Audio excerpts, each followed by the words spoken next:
So finally, Jamila, you've been learning about making a video show about tech. It sounds like something we might all want to watch. What's it all about? Well, you keep hearing that the web is democratizing news and helping creative people share. And I reckon, actually, if you have a search through the likes of Vimeo, Livestream and YouTube, you could probably throw out your TV and just use all of the content that's online to entertain yourself. But that said, somebody always has to make it. Sometimes it's very complex, and other times it's a good idea to do something simple. But either way, it's often worth a watch, or even it's something you can subscribe to. TEChBrits is a YouTube show with two young chaps discussing a week of technology news. Now, as you can imagine, there's a lot of news to get through, so I asked the presenters to explain to me how they make their show, and if they would encourage other people to get going in front of the camera. I'm Ryan Dawes. And I'm George Lim. And basically we run a tech discussion show online, where we just sit on a couch and have a casual kind of conversation about the week's biggest topics. When did this begin, and why did you start doing it? Well, I think this began back in... I think it was July 2011. Well, if we go back before that, if we go back to school, we always realised that we had quite good discussions between each other all the time about sort of the latest tech subjects. So we thought, why didn't we sort of take this kind of casual conversation and take it online and share it with other people and get more of a community kind of participation in it? So, I guess that's where it was sort of really born, really. And has it evolved since you started? Definitely. We've been through, I think, 3 sets. We've been through 2 name changes and about 7 different logos. It started in 11 with our original name, Technically British. And then we changed it to TEChBrits because we ended up calling the show TEChBrits more than the full title. And then basically as it sort of evolved, we've got more comfortable in front of camera, and it's kind of, we've found a format we are liking now.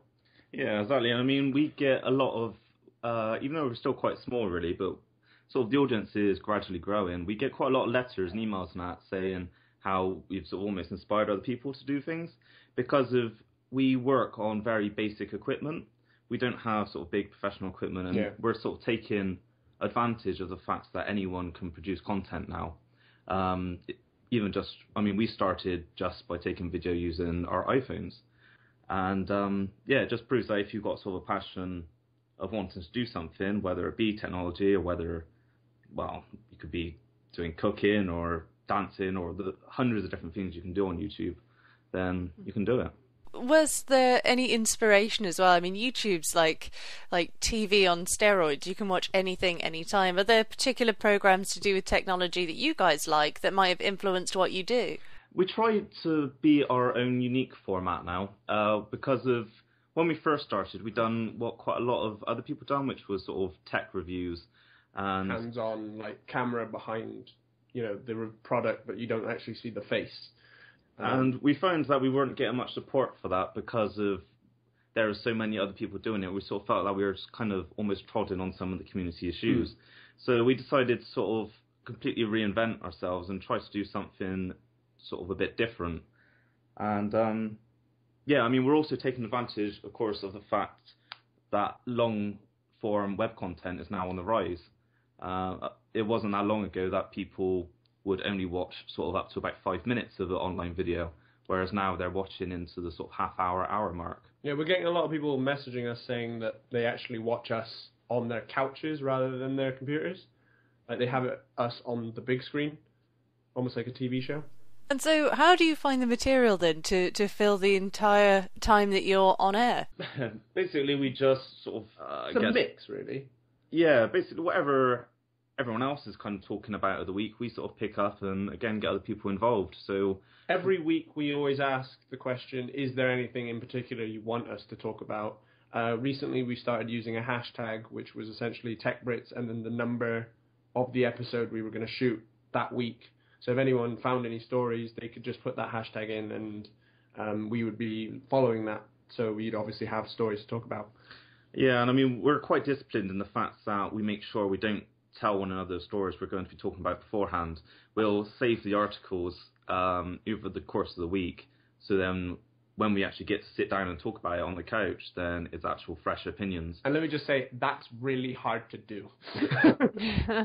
Yeah. So do you guys spend time with each other during the week and have to then try and keep this material separate? Exactly. I mean, that's what's quite unique about the show, is that we've always been good friends, and I think that comes across on the show. And there's the whole sort of cliched Mac versus PC thing, me being a PC and George being a Mac. But then we try to be as unbiased as we can, and a lot of people comment on that as well, the fact that they like that they can sort of trust our opinions because we're not being paid or given products that we feel that we have to give a positive slant on, that we can just give our own true opinions on things.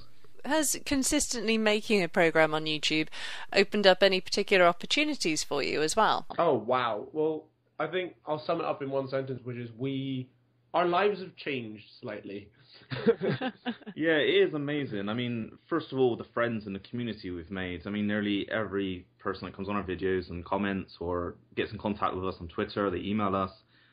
We sort of consider each one of those sort of friends almost, and sort of a lot of the other community. And the fact we get to get invited to a lot of big events as press as well. So. Yeah, I mean, last Monday we went down to London to watch the Windows 8 launch in the press lounge, and then before that we went to Eurogamer. We've been to Gadget Show. We've done a few UK-based things, and hopefully we'll be hitting the shores soon. Is there a gap in the market, do you think, for having strong British voices when it comes to talking about technology? Because we hear a lot from places like the west coast of America where a lot of this technology is designed, but obviously we've still got a lot to say here in the UK. Yeah, I think that's actually one of the reasons we sort of started the show, is we found there was a lot of American content, and a lot of people were saying, this is available, and then people from the UK were like, well, it's actually not available to us. So we kind of wanted to make somewhere where, as well as talking about international tech news and all that sort of thing, we could talk about the UK stuff. And there's definitely a massive gap in the market for more UK voices. Where will you go with this then? I mean, you've been running it a fair amount of time. It's getting well established. Have you got plans for how to take this further? Yeah. Yeah, I mean, we're still in the course of building our audience at the moment. And, I mean, we'd like to be the go-to place for, not just British people, but for anyone to just come to for some friendly sort of advice and feel that they can actually relate to us more than your usual kind of show. Yeah, I think the show is constantly evolving. I mean, we take input in to sort of model the show on. So if anyone says, oh, I don't like this bit, we'll take it out. If people say, oh, actually, I want more of this, we'll put more in. And basically, the show is constantly evolving, and hope, soon enough we might have an actual studio, maybe some proper, decent equipment. But obviously, that's not entirely important. It is just basically the community and that sort of thing. Yeah, I mean, we push our sort of tagline, that is your technology show, that is the technology show for the community. Yeah. And I think that just about sums us up. Excellent. So if we want to come and see this for ourselves, where's best to find you guys? And find us over at youtube.com/TEChBrits. You can, of course, follow us on Twitter if you want to get in contact, again, at TEChBrits. Yeah. You can follow the hosts individually. You got me, which is at George Lim. That's J's instead of GE's. It's kind of important. And then it's JORJLIM. Or me, Ryan, at Gadget_Ryan. TEChBrits, doing it themselves when it comes to web TV.